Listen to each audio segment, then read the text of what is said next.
I think we have one.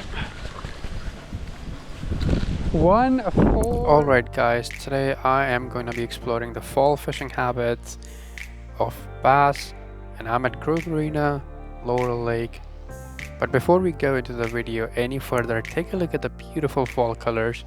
This is when you know it is the prime time of the year to catch some bass.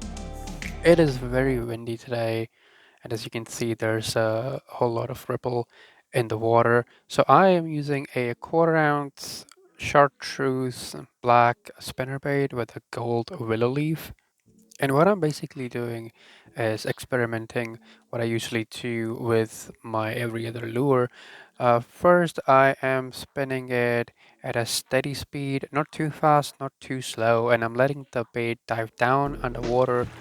I usually count up to 7 to 10 seconds, depending on the depth of the water that I'm fishing it in.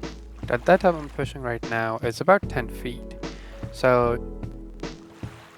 I do see some baitfish over there. I see some shad, some minnows over here in just small groups.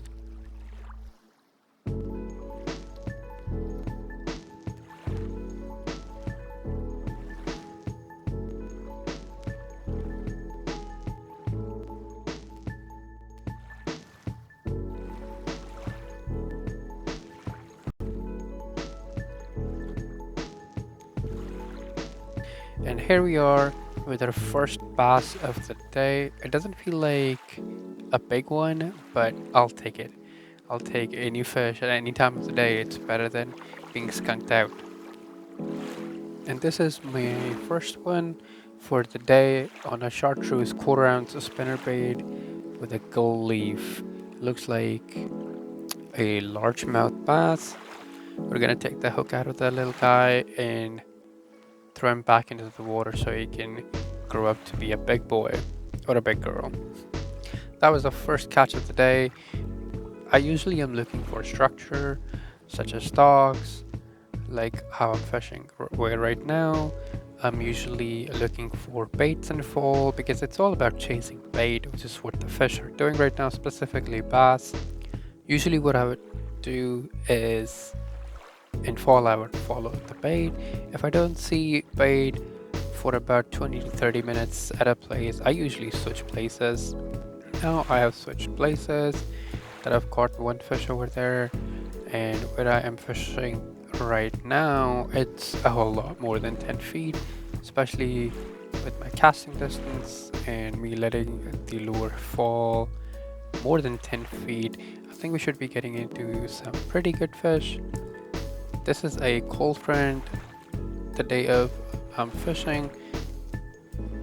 So the fish are definitely in shock and they've gone a little bit deeper than I would like the fish to be at, but that's why it's called fishing and not catching fish.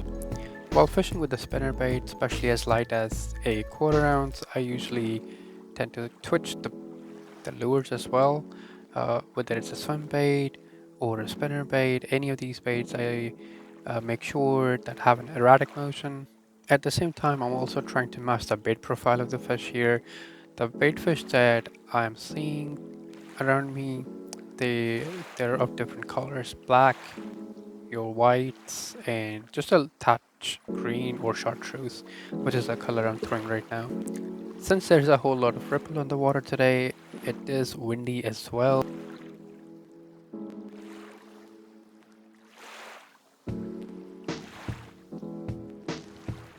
Now buzzbaits are a great lure to throw in fall. They usually come up on top of the water, and I'm using a very high speed reel. It's about 7/8 to 1, and the length of the rod is 7 feet 2 inches. I'm using 50-pound braid in that because braid tends to flow on top of the water, so it goes generally well with a top water lure. I'm really hoping that a big bass just attacks and devours my buzzbait because it's just a really nice sight. It's really exciting that a bass comes from a depth of the water and just demolishes your buzzbait or any top water lure. The speed of retrieval here is usually something that I would keep a bit faster than what I would retrieve my spinnerbait at, because I'm not using a trailer and I don't really want the fish to take a really good look at what exactly I am throwing. So here for the buzzbait, I'm really hoping that a fish has a reaction strike on my buzzbait and we catch another fish for the day.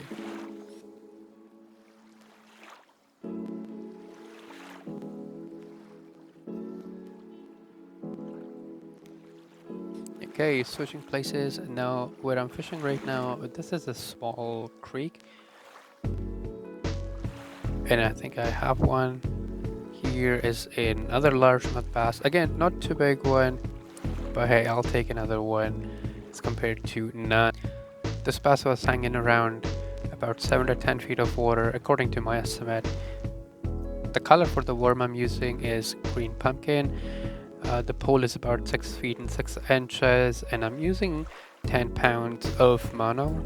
In case of a tiny child rig, the fish usually attack when are letting some line loose, and the lure just drops back down to the ground surface of the water, which is what happened here as well.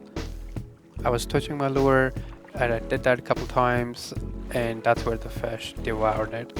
As you can see, there's a whole lot of structure here, and I'm not sure if you're able to see the bait fish here, but there are several bait fish here as well.